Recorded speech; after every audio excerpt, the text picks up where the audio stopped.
Okay, Rabbi Sai. Today we will be learning in Mitzvah Shem Daf Nun Vav Amud Beis. We will start from the end of Daf Nun Hey Amud Beis, and I'll have to give my apologies today. I had a number of things coming up, and I did not manage to prepare the Gemara, so we'll go through it, and I hope it will be more or less okay. All right. So we spoke about, we're starting at the bottom of Daf Nun Hey Amud Beis. So I just have right? So a city which doesn't have any vegetables, you're not allowed to not allowed to live there because vegetables is available food. It's there's plenty and it's cheap, and therefore the Talmud Chacham has the availability of food, so he's able to sit and learn, and he doesn't have to worry of sustaining himself, and he has no worries in his head and can sit and learn. It's interesting that Tosfos points out that food is vegetables is not so good because you need to eat vegetables, you need to eat bread. So I think Gemara says one Shabbos a person shouldn't eat bread, Yerokes, because you need to eat a lot of bread. So Tosfos differentiates and he says fresh vegetables you have to eat with bread to be able to fill up a bit. But if you eat cooked vegetables, they are quite filling, and so therefore that is what the Gemara's intention is that the Talmud Chacham, if he'll cook his vegetables, he'll be quite filled up and he won't have to look too much food. Okay, the Gemara asks, but Tanya, we learned, because Gemara says, the name of the Yerek Malya, should we say that Yerek is something which is good and it helps a person, it's healthy for a person? But Tanya learned the Brisa, Shloisha, 3 things, Marbim Zevel. They make the person that there's a lot of zevel. That means he has to go to empty his bowels a lot. The koifim is hakayma, and it makes him bend down. It makes him weaker. And it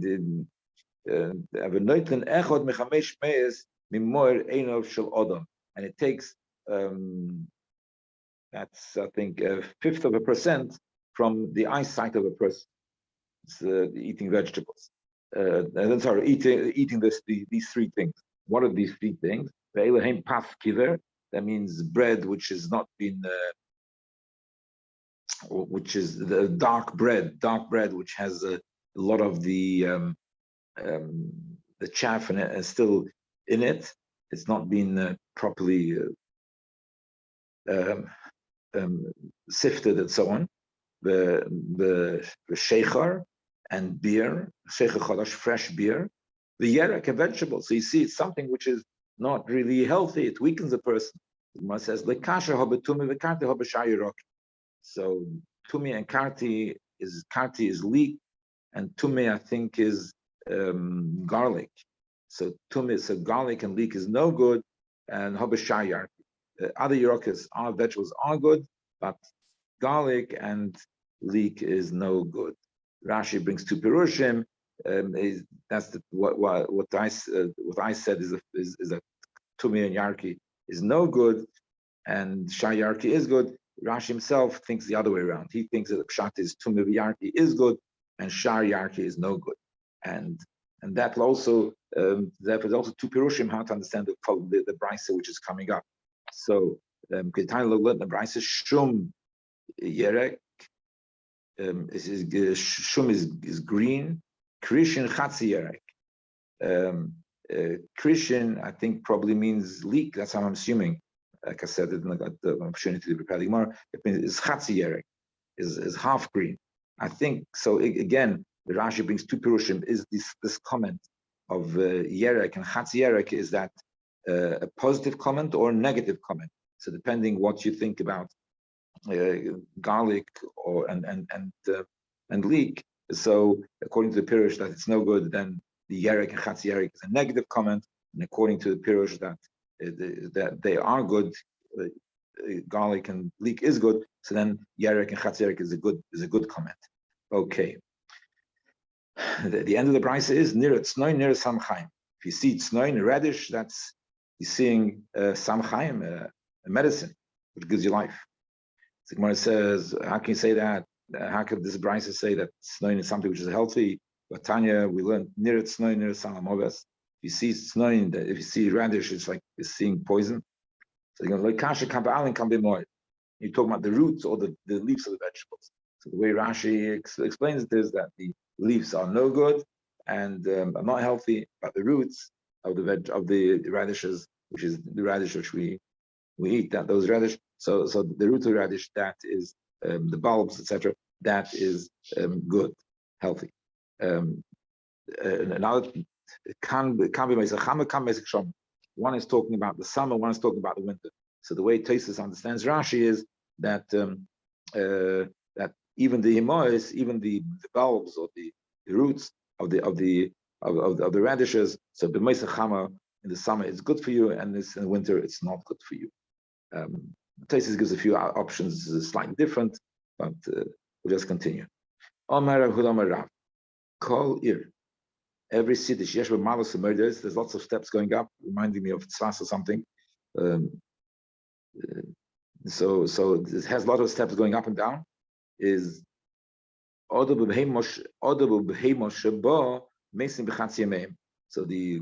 animals and the people who live there, they're going to die in midlife. The Gemara says, they're going to die. It's so bad they're going to die. They become old in midlife, become old fast. It's so exhausting that they push it exhausts their body. Going up the steps, up and down the whole time. Omar Rav Huna Breder Rishua, Hanu Mulaisid de Beibiri or de Bein Narosh Askanon. So he's saying, this Rav Huna Breder Rishua, that there was two cities, Beibiri and Beinarosh, and there's lots of steps between them and going up and down, wherever it was that they have to get from one place to the other, and that made us old. I guess he would go there because these two villages or whatever they were next to each other, or cities were next to each other, and he would go very often from one to the other, and that is what made him weak and old. Okay, we spoke before about that that if the Eruv, you have a circle, if the city is in the shape of a circle, so then the Eruv, the Eruv is going to be a bit bigger than the circle. What do? You if you have the city in the shape of a circle, you will, when you delineate the Tchum Shabbos, you delineate the Tchum Shabbos in the shape of a square, which has a circle inside. In other words, the area which will be part of the Tchum is going to be more than the circle. The circle is going to be the inside, and you'll have a square outside it, which means that you gain all the corners of the square, all the corners of the square, which are not really part of the city, but they'll be considered inside the Tchum. Now, with this square has to be made according to the the dimensions of the world, to the north, the south, and the east. So let's say inside. Bola Rabo, he wants to make the square of for the Tchum Shabbos.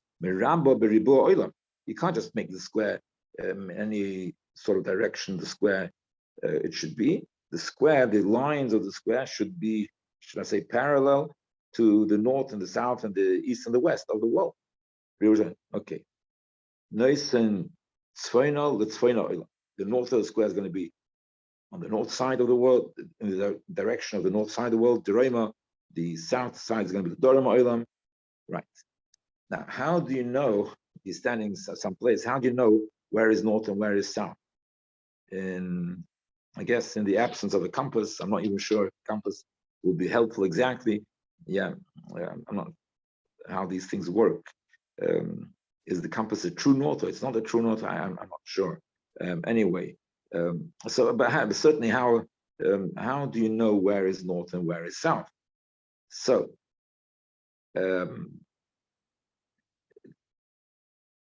so the best way, it seems, is from the stars. From the stars, you know what's northward south. The Simonox, what's your Simon? Eglo betzofin, the Akrov bedorin. So Eglo, which is like a wagon. So the wagon, a wagon, or maybe it's a wagon or it's an ox. I'm not sure. Eglo, a calf, Eglo the calf, Eglo the calf. So we have the heavens, we know, are divided into. Not Egla, Agala, which is the North Star is in the Agala. What's it, a wagon? Yeah. Okay. It has four things. So the North Star. How do they call it? The dipper, the grand dipper or something? But anyway, so there is. I think they call it Ursa Major, and Ursa Minor. Okay, Rabbi say right. So anyway, so this points, this sort of points you to the north. So there is, I think, the North Star or something like that. And so this Angola, yeah. So that's the Betzofens, that's the north. That points you to the north. Okay, fine. Now the Akro, the scorpion, is Bedorim. So we know that the stars, they have different groupings. If you look at the night sky, you see that you know a little bit of astronomy. So then you see that are combinations of stars which are sort of grouped together, and they look in certain shapes. Like we have a Shoyer, Tlem, Miznayim, all these different things, all these different constellations. So Akrov is Bedorim, so the Akrov constellation, I think is the correct name, is on the south. So that's all. So the kids are from the stars, you can get your sense of direction and know where is north and south. Okay, so fine. That's this, but that's after you have to know about the stars. Rabbi Yosef says, if he's not able to square it with the square of the world, I guess a little bit like me, wouldn't know where to look for the agla, the akrov, etc., etc. So then what you do, meraba kemin hatkufa. So he squares it according like the way the tkufa works. Now, Ketzad, Chama yoytze b'yom oruch, v'shekas b'yom oruch. Zehu pnei tzofen. Okay, so basically, in the summer, if we look at the rise of the sun, so the rise of the sun will be to the north. That's how it is. It rises to the north. And if we're looking the direction of travel of the sun, so the sun is going to be traveling. Of course, the sun travels from the east to the west. That's the way the sun goes. But if we're looking at it down from Earth, it will be moving from northeast to, in the middle of the day, it will be close to south. It'll be very much to the south. And at the end of the day, it'll go back. On the west side, it's going to be but it's going to be very northwest. So it's going to start off on the long days. It takes a long route, and it goes from the northeast when it rises in the morning, and it goes going through the south of the heavens, and it going quite high in the heaven, obviously not low in the heavens. It's not going to be low in the heavens; it's going to be fairly high, but still it will be to the south, and then it'll end up going back to the northeast where it will set. So if you know where the sun rises and where the sun sets, so you know that direction is north. So that direction is north. Let's see. Right. Now, on the winter, when you have the shorter days, so then the sun will rise of course, the east, but at the most southerly position in the south. So the sun rising on winter is, during the shortest day in winter, let's say, it'll be the shortest day in winter, it'll be rising to the lowest point that it ever gets to in the direction of the south. And then it'll continue along the south. Of course, this is all if we're living on the northern hemisphere. I think that's how it's going to work. If we're in the northern hemisphere, so and then when it sets, it'll also be in the winter. It'll be to the south, to the furthest to the south that it ever gets. Right? Yeah. So the Chama says biyom kotzer, v'shekas biyom kotzer zeu pnei dorim. So now you know where the south is. Okay. Tkufas Nisan, Tkufas Tishrei. So when it comes to Nisan and Tishrei, and that is the time when the sun comes from the center, because that's the time when you have the 12 hours. They have 12 hours a night and 12 hours during the day. Half of the 24-hour period is day, and half the 24-hour period is night. So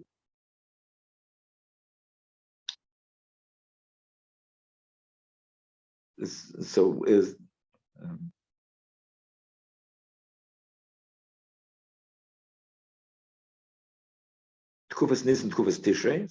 So when it comes to the, I think the word is the equinox of Tishrei and Nisan. So that's when the sun is in the middle of the world, so to speak. So then Chama yotzes b'chetzi mizrach v'shekas b'chetzi ma'ariv. So then the sun comes out in the morning, in the middle of the east, and it sets in the middle of the west. I'm assuming, without having any proper knowledge, that this is probably mostly true for Israel, probably not so true for England, because it's more to the north. I'm assuming, without any real knowledge. And so certainly in that Stroll, in that area. So when it comes to during Nisan time, the equinox of Nisan, and during the Kufa of Tishrei, it goes out in the middle of the east and lands in the middle of the west. During the day, Sovel Tzofim is during the night when it comes back. So Hoylech means when it goes from east to west. The Sovel means when it comes back to the starting point, which is the east. That's called Sovel Tzofim. Hoylech Dorim by Yoim. So by day it goes to Dorim. So in other words, of course the sun goes from the east to the west, but it travels along the south. So that says Hoylech El Dorim by Yoim. It travels along the south. Sovev Hoylech Haruach. Okay. Elu Pnei Mizrach U'Ma'ariv. So Sovev Hoylech Haruach. So Elu Pnei Mizrach U'Pnei Ma'ariv Pa'omim Mahalchosan or Pa'omim Mesavabosan.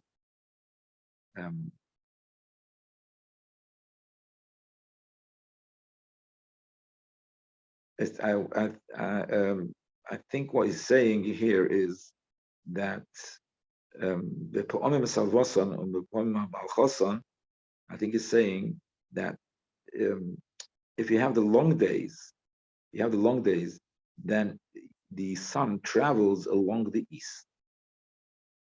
If it's the shorter days, then maybe at night it goes along the east or the west.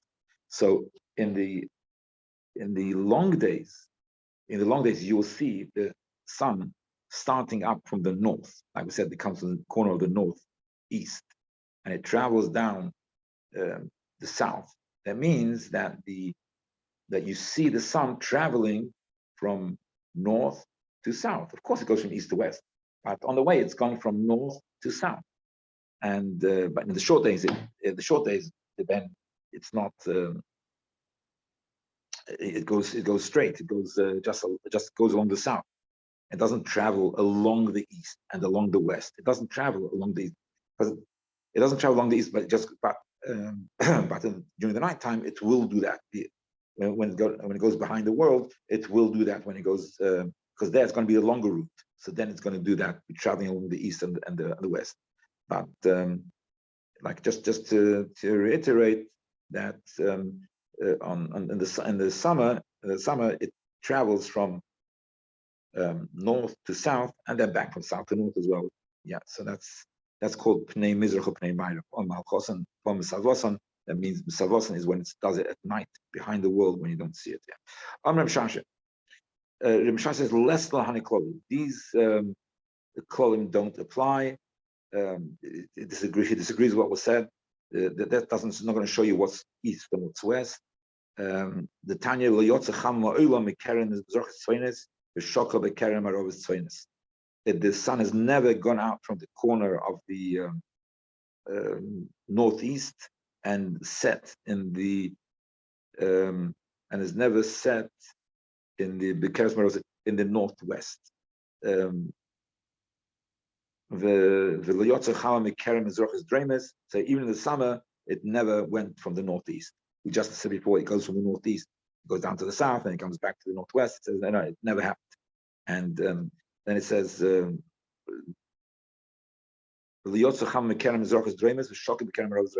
never came from the southeast, and on the winters, the short days when the sun is to the south.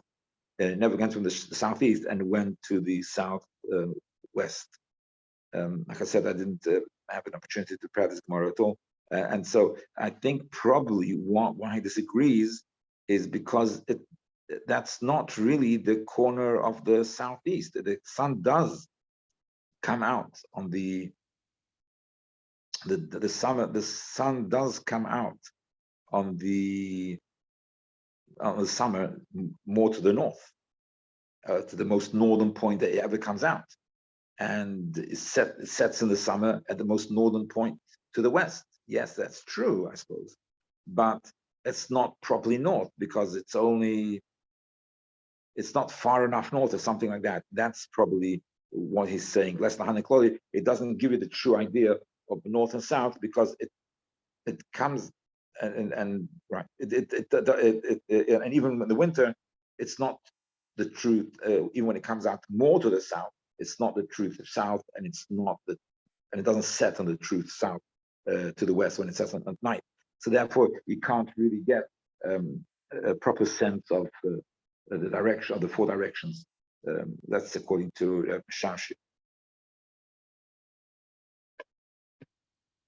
Okay, the following piece of Gemara is Omer Shmuel. So that is the calculations of the year and the Tkufas. So every year is divided into 4: summer, spring, summer, autumn, winter.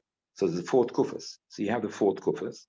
So when you have the length of the year of the sun, and to get the 4 Tkufas, so you have when the year starts, and that's the position the sun was in when the world was created. Assuming the world was created in Nisan, that's the cheshbon which we use. We use the cheshbon based on the world being created in Nisan. So the sun being in that position where it started when the world was created, and then we talk about how long does a year take, and then when we know how long a year takes, we can work out how much a tkufa is going to be a quarter of the year. So I'll just say something. There's lots of calculations here in Rashi. I didn't get a chance to look through all this, but basically it seems like this: that a year is, according to the Shmuel, there's 2 cheshbonos. According to Shmuel, his opinion, the year is exactly 365 days and a quarter. So that's how much a year is. 365 days and a quarter, that's a year.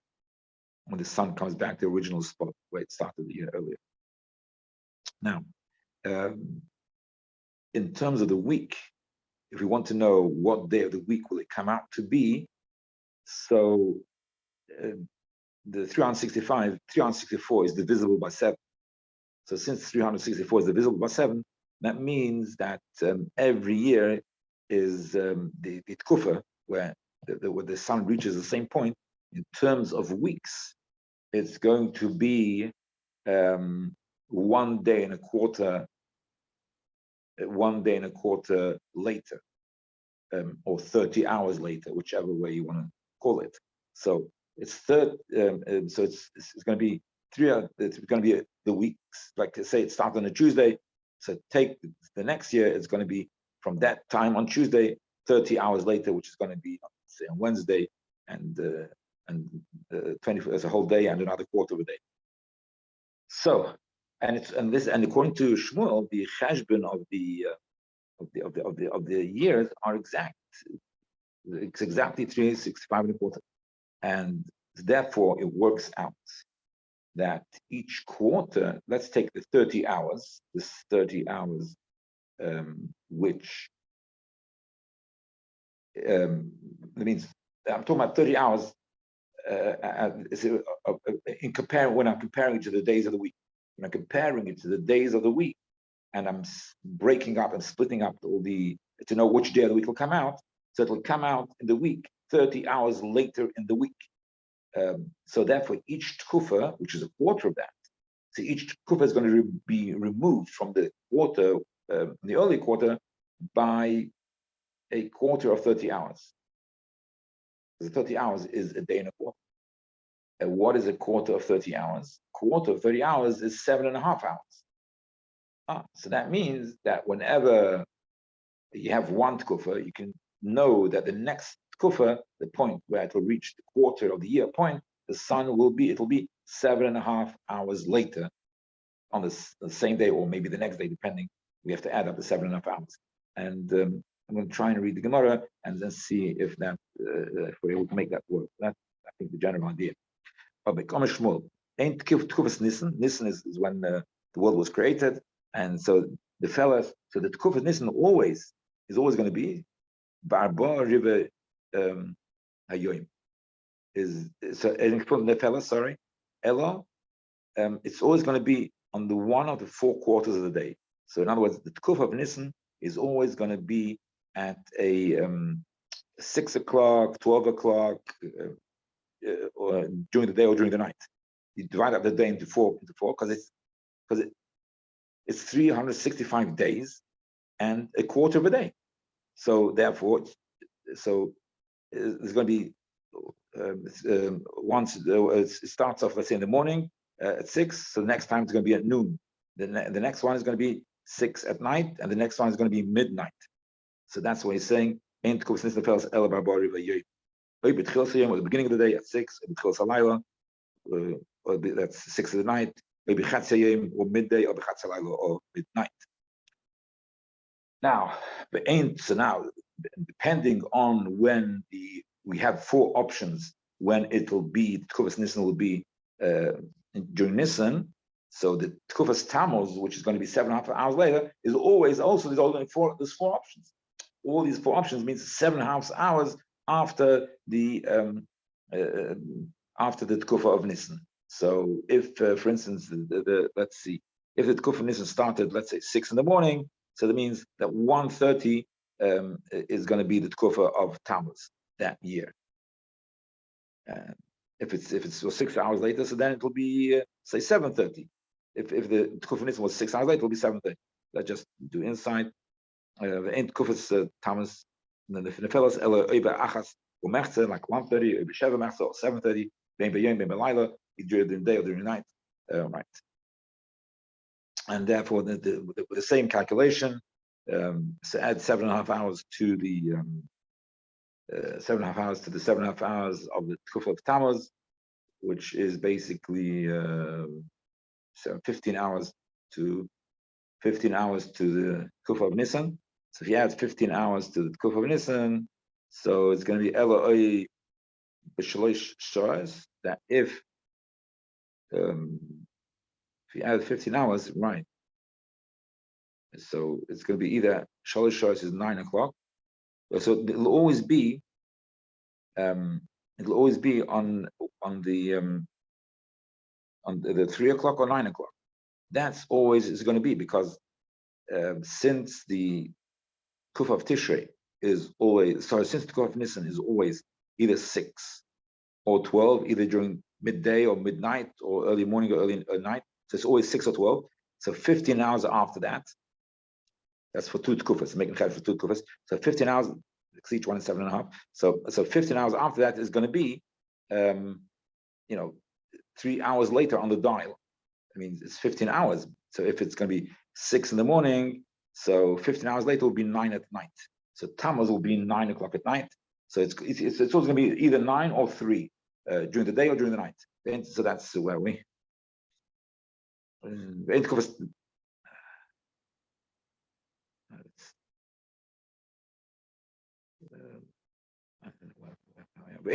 the fellas did that. By Intkufas Tishrei, sorry. So Tkufas Tishrei, the Tkufas Tishrei is either going to be Shalosh Shoyos or B'tei Shoyos, either 3 or 9 or by day or by night. And the same calculation will be made by Intkufas Tevis and the fellas, either by 4:30 or 10:30. Okay. The Ein Bein Tkufa L'Tkufa Ela Tishim Ve'echad Yom, which is the same calculation, 365 divided by 4, which is going to be 91 days B'Sheva Shor Sumachza, and 7.5 hours. That's what it is. 91 is divisible by 7. 7 times 13 is 91. Okay. I think I'll stop over here, and we will continue with Shem next week from over here. A guten Shabbos. A guten Chodesh. Ich hoffe, Yom Elu Sosan Simcha L'Moedim Tovim. Amen.